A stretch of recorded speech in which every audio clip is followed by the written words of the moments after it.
Hello beautiful people, it's the start of another week and the van is a hot mess. Oh wow. Literally. I did not expect it to be that bad. Oh god. So it's been a really tough week or week and a half. I have completely lost track of time. It is now the end of January. And this January has felt to be the longest month I've ever experienced. It feels like 6 months. I don't remember the beginning of January. I don't even remember yesterday. We have been basically going full gears, just tweaking, fixing, saying whatever we had left to be done until the end. It's like, oh, no, just leave it later, you know, one of those tasks. You know, just fix that little crack or put that screw back in that place or whatever it was. It has been happening this week, and we have found it extraordinarily difficult to pick up the camera. And despite how the van looks at the moment, we are leaving within the next 12 to 48 hours. I don't really know. We have no plan whatsoever. We're in total limbo. I'm honestly quite anxious at this stage because I can't see when we're leaving because... never mind, just come along.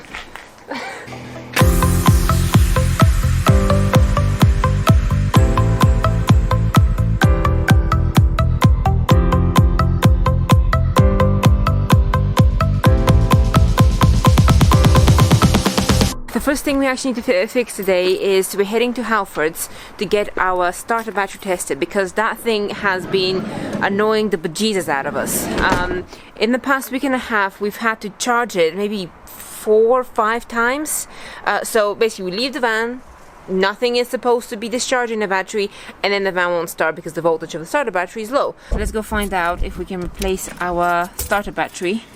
Hopefully for free, because the starter battery is only 1.5 years old and it has a 3-year warranty. No, it will just be nice. Connected. Yeah, that's how I feel. Okay, that's how I feel. Maybe we should do the whole video like this. Or maybe I should be upside down walking on my hands. Oh, that's the back curb. Right.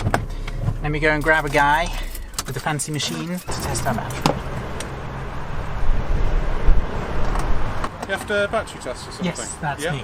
Yeah, battery's under here, so I'm literally just doing it for you. The voltage just drops to about 12.1 and the van doesn't start. Okay, if you just like to turn the headlights on. The headlights? Yeah. Like that? And then turn them off, please. Alright. Yeah, the headlight thing, that's usually when it detects like a replace advised. Oh, It's supposed to be 850, but only 541. Yeah, replace advised. That is bad. So it's cold cranking amps, there's only 540 instead of 850. So it needs replacing. Right, so the battery is being sorted. Luckily it was under warranty, so they're just going to ship a new one and hopefully it gets here by the end of this week. So don't have to deal with that at the moment. So the next thing is we're just going to prepare the van for a trip, like a long trip. So I've already done an oil change. Now we're just going to quickly replace the air filter because I haven't done it since we bought the van in 2 years. So yeah, I think it's about time it needs to be done. And that one.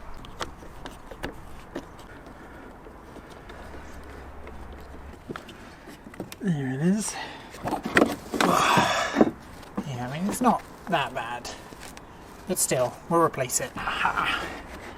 Yeah. I knew you'd fit. Screwed down.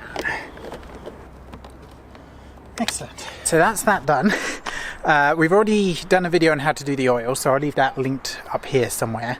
Now, the second thing I'm going to do, before we get to essentially tidying the van, is this. A couple of videos ago we installed this breaker on our DC-DC charger, the one that connects the van starter battery to our leisure batteries under there. Now when we installed this we were thinking, is this going to trip? Because it is rated at 50 amps and the DC charger can charge at 50 amps, so we were like, no, that really the best thing? Long story short, it kept tripping, hence why it's disconnected at the moment. And instead, Alex, our friend, gave us one of these 12 volt relays. Now the ampage doesn't matter because we've got the DC fused both down there at the starter battery and at our leisure batteries. All we needed to do is the relay to have enough ampage to be able to handle the 50 amp current. And what we're going to do, we're going to connect the DC to the large ports on the relay and then have a switch, and then install the switch down there. It'll be much smaller and hopefully it will actually work. So the relay is actually sitting under there, and then the switch for it is there. You can hear it turn on and off. Question is, will it charge the batteries? Alright, let's just get the alternator starting. So the switch is off, so nothing should happen, which is correct. So we're minus 10 amps with it off. So if I flick the switch down, that turns the relay on, and there we are. The DC kicks in. And then come up here, switch off, and there we are, back down to minus 10 amps, aka the DC is not on, so it works! Oh. That job has been on our list for weeks, so I think it can be ticked off. So what's done? Right, so the DC reconnect, that works now. Yep. That's done. Tanking on rings. Yep, that's done. That's done. We'll show you that in a minute. Sand toilet and paint toilet, that's been done. Collect oil filter, well, I've replaced that. Draft stopper bug nets, we did the battery check. New battery's coming now tomorrow. Yeah. Oh, we did tell you about the battery, right? Yeah. Yeah, that was like the whole point of the first few minutes of the video, I think. Yeah, so a lot of the mechanical stuff have been done. Sam has done the oil change, so that's excellent. So I would say it is an essential to basically ensure that you're not going to break down within the first few days of leaving. You can't guarantee anything else, really. And the reason we decided not to do a service is, well, it's partially that list. We don't actually want any more things on the list, so we decided to push the service a few months because we didn't want to stress about any advisories that they'll come up. I know that's kind of a, well, you should probably know, but at this point, ignorance is bliss, because we are overwhelmingly stressed because we really want to complete this for now.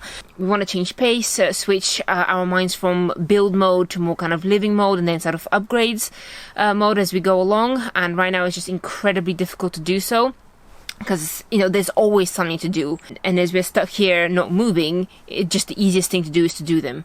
But our mind's just about to kind of blow. We're just incredibly burnt out. It's just the whole thing that you said about this week. It's like, literally this morning we came in and we said, okay, we're just going to get the van ready, all the camping essentials are just going to pop in, the internet, the shower, this and that. And then of course this morning, so this is the camping shower that we were going to go with before we get on the road and build our recirculation shower. This is just a very simple shower, but it's controlled by an electric pump. However, this is our second one, because the first one broke where the pump connection onto this broke. And literally just this morning, as we were preparing this morning, we got the shower filled and into the van, it did it again. Exactly the same position, exactly the same connection point, broke. Whoa. And has it broken again? Yes. Okay. Oh, this is exactly what's been happening.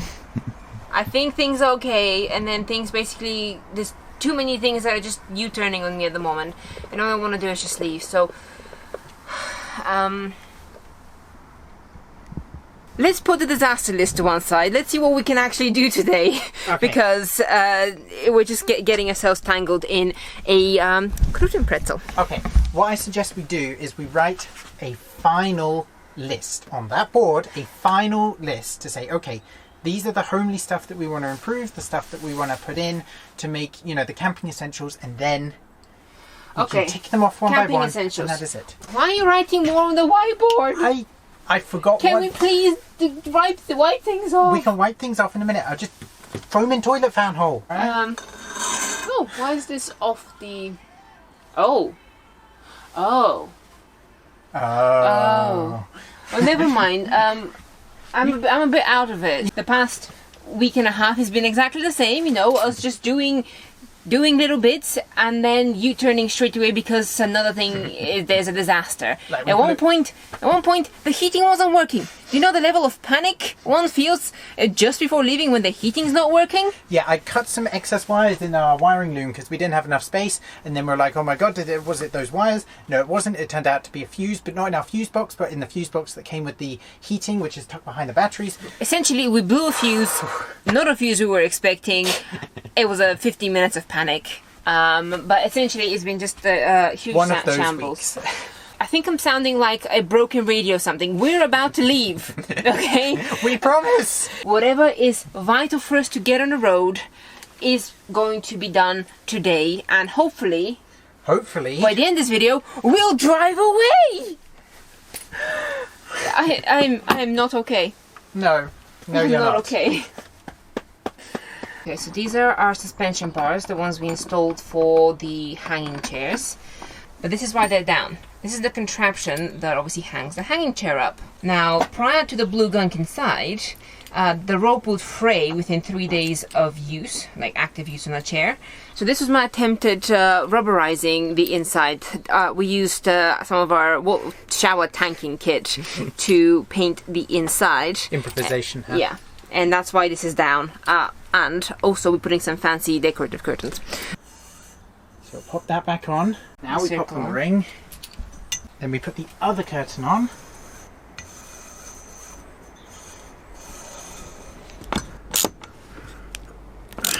Alright, they're tightened up. Yeah, there you go. So these curtains, they are quite largely decorative, but they do provide some level of privacy. But we thought they just looked nice, so they're here for the sake of niceness. Very elegant. Excellent. Okay, so I'm gonna just pop that up here now. Yeah. Because we need room. So, obviously the shower room needs some work. Is the shower thing the next thing we're gonna do? Yes, let's do the shower next. There's actually quite a few bits in the shower that we've bought and are floating about. The other day we were in IKEA.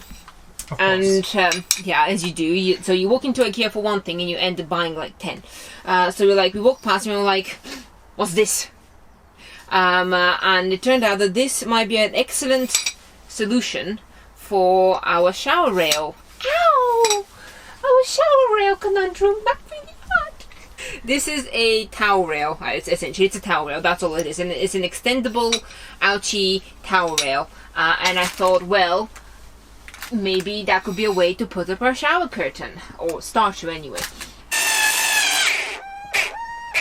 There's a solution for every problem. Bendy. These swivel out. They can technically come all the way out here. Yeah, so that'd be actually pretty good for, well, hanging anything really. And then they also have extensions to them as well, and we can put them at any height we want. Like so, we can hang anything we want off them. Laundry day! So now we need to attach the other one? The second one, yeah, because this would only do the curtain up to here, and what we need to do is cover this corner. Yeah. Actually, this corner. So as you can see, our shower is not a full compartment because it's a flat pack shower. It's an experiment. So we want the curtain to be able to cover here, this corner, obviously. Alright. There you go. The slight height difference means that we can interlace them. You sort of make it flat. Oh, I don't know the use of this. I'm just enjoying my towel rails. I'm just happy it's there. Shall we try the shower curtain? So how does this work? They're sewn shut. Yeah, no, you just have to put this. I don't know whether we can fit that through here without rings. Can we? We'll probably rip stuff.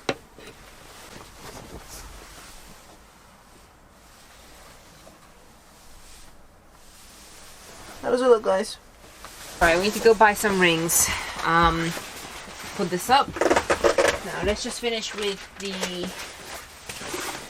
shower rod conundrum, because there's small rods that go in the shower. The laundry thing that happened the first time around really traumatized us, so now this time we're like, we need more. So Have you heard of tension rods? Because I hadn't.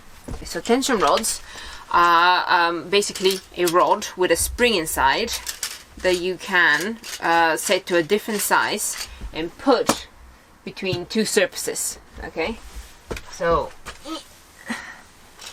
it's basically you rotate until you reach the walls. It's best to be done on hard walls. Now we have a slight problem with these walls because the covering is foam, so it has a tendency to damage the foam. So we have a solution for that in a moment. But essentially what my plan is to decide roughly the positions where we want these rods in the bathroom to live, and put these chips, basically stick these chips in those locations. That way we can ensure that our foamy tiles don't get overly damaged and ripped, because that's something that I don't fancy replacing within the next year. Okay, so for laundry, thinking that them kind of zigzagging is a good idea, but also we could have them more like permanently, like just a few here at the back, maybe higher at the top, and that way you can use the toilet and actually use the compartment whilst there's stuff hanging behind you. I think actually these tension rods are probably an essential for us camping now, because they're incredibly versatile. And had we had more walls in our design, there'll be a lot more spaces where we could put them. Let's have a look on our list. I want to leave the draft stoppers and stuff to Internet. Let's do the internet. The internet is nice and easy. Okay, so obviously for us who are going to be doing this full time, having a stable internet connection and a hub is actually really important. So we've bought, what did we buy? One of these, a dongle. Okay, so we bought one of these. Okay, it's Huawei mobile body Wi-Fi. blah blah. Yeah, mobile Wi-Fi. We'll put the link in the description to the one we got and stuff. But essentially, you put a SIM card in this. You put money on a SIM card or a plan or whatever you want, and then you put this in your van. I was thinking to mount that there.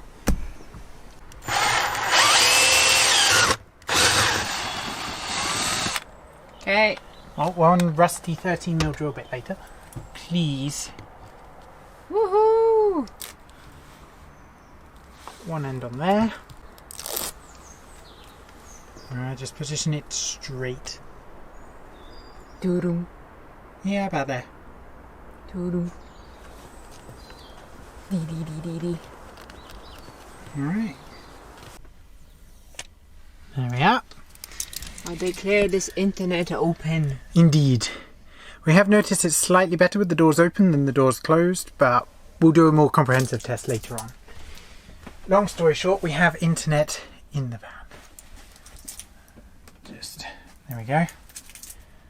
Okay, what do we want to do next? We're losing light quite quickly. I would like to have a look at the bug nets. Bug nets. These bug nets, they are just standard square door, or rectangular door nets that we got from Amazon, relatively cheap, and they should somehow work, because we've seen people do it with these ones, because the custom Sprinter Crafter bug nets are uber expensive, and I don't know, I hate mosquitoes, but maybe I don't hate them that much.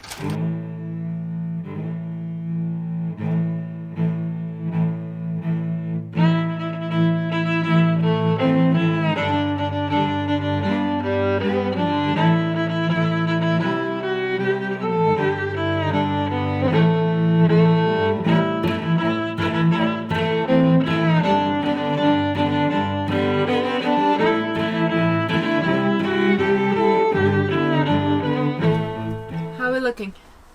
Yeah, that frames it pretty well. Let me go straight on. Yeah, that just bypasses the control panel. Alright, give it a walk through. So it opens up like that. Let me see how much we can move it out the door. Yeah. It's going to be a bit annoying if you can't kind of get through here. Yeah. The thing is, obviously, if you want it open, you just take it down, or? Well, you don't take it down, but you can unpeel it and roll it, like you said. Yeah. if we don't want it, we can just roll it right up on itself and just kind of store it there. But this one, for example, will be harder to roll because of how difficult it was to put it in here. Yeah. So this one will be more of a case that will just do this, Yeah. but this one does. Yeah, that one's by the sofa though. Yeah, this one doesn't need as much. There you go. There you go. Can't stop. Yeah, so I think that side will be fine bunched up like that if we want to get it out of the way. I'm happy with it so far. Yeah. Obviously, we see how the bugs do. Some of these holes honestly might be big enough for some midges. Well. But Right, so we've got our one there. So we want to install the other one on the back door.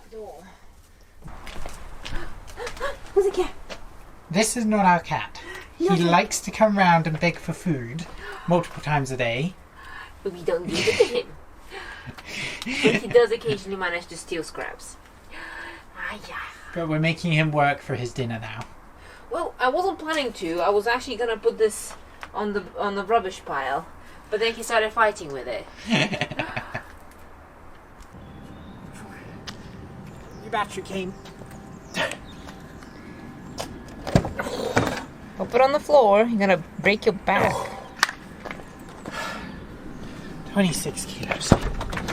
Well, it's a new day. Let's get those small tasks off the list. There's not that many left on the whiteboard. Actually, it's just the camping stuff.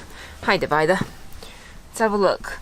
Oh, look, secure divider still in here. Secure divider, clean water tank, fill water tanks, fill fuel tank, book eye appointment. I did that this morning. Clean solar panels, sort through boxes. Return shower.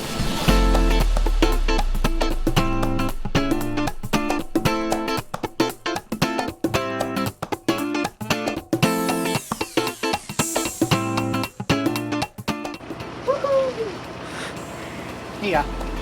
Thank you.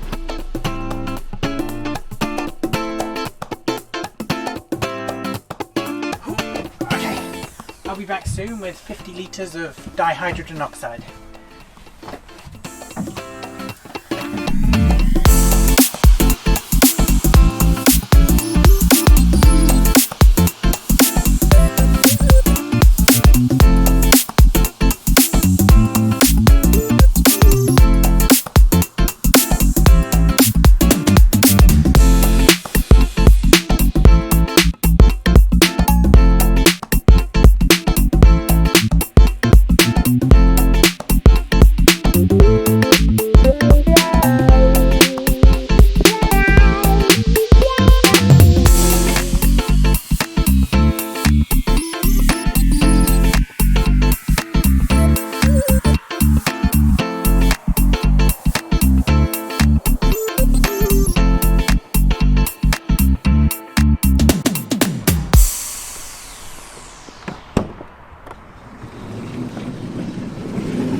Excellent. Nice. Mood lighting. We have some extra lighting up here as well. Where did they put the switch? Maybe fancy, I don't know, wine? Do you drink wine? Yeah, we installed some colour LEDs up and around the van and around the back. Oh yeah. Do. What's your favourite colour? I actually think that the yellow look works best at the moment. I like that. Yeah, It's the least, I guess, invasive. Yeah, for those eagle-eyed viewers, we have now roses down the back. We have plants, I guess, fabricating our upper shelves. Ignore that. And down there And there's various other plant life living around the van. Which you're welcome to peruse and try and find. But it's all over the place. The long and the short of it is, this is our list. This is the remainder of our list. I think we've done good. We've done good. This is the most exhausting part of the van build. It's like, which is the hardest part of the van build? The end, stopping the van build, which we're not even stopping the van build, we're just moving in and continuing on the road. You know, I think it's very important to point out this stage of the journey, though, because like I don't want to like polarize our life, like only show you the highlights. Obviously, this is a very exciting time for us, but there's also like the flip side of it. There's the other side of the coin where it is rather stressful and it causes a lot of anxiety, at least for me, to pack and repack my life. And it is a very big transition moment for us. I feel like that this video has been a tad disjointed thus far, but in honesty, that has been our week, our last 2 weeks, honestly. This is the most organized part of this month, which I don't know how this video is gonna edit, but so far, me living it feels rather wackadoodle. And when we're this close to moving in, literally the finishing touches are coming on, and we've been saying that for the last 2 weeks, like just a little bit longer, just this little cherry on top, just so we are actually comfortable with living here. Because thus far we have been doing the van build, which has been very practical, you know, very technical, and we have been ignoring all of the domestic homely touches because it wasn't time for them. And now we have allowed ourselves to make time for them and actually start adding them in. And when you're so close to this milestone, it's not even a finishing line, it's just a milestone. It's like you're a cat with a laser point. It's just teasing you, so close but yet so far away, and that's the anxiety part of it, because you can't honestly stop when you're just about to reach the summit of something. Okay, in the middle of the van build, of course you give yourself a week or two, you know, break from the van build. And at this stage, it has not been possible to take a break from the van build, because literally at the end of this list, we get to move into our house. Okay, regardless of what else needs to be done, we get to move in, and that's why it has been just tantalizingly. Yeah, that. Thank you for the sound effects. But now that list has dwindled down significantly, you know, I'm feeling much more excited. I can almost allow myself to feel the excitement. Do you know what I mean? Like before I'm like, well, what's the point of getting excited when I have another 2 weeks of stuff where I'm not gonna be able to do pretty much anything else?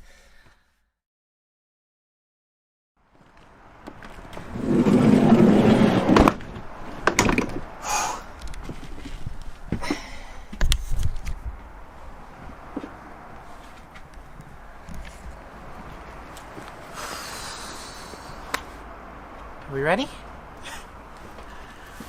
Oh, I don't even know anymore. You know, when you pack, when the expectation of when you move into your house, because this is our house, the expectation is you just pack everything up neatly in suitcases. They all just go in their assigned boxes. You come into the new space and they just magnetically go into all the storage around you. And then you just simply glide off into the sunset, essentially.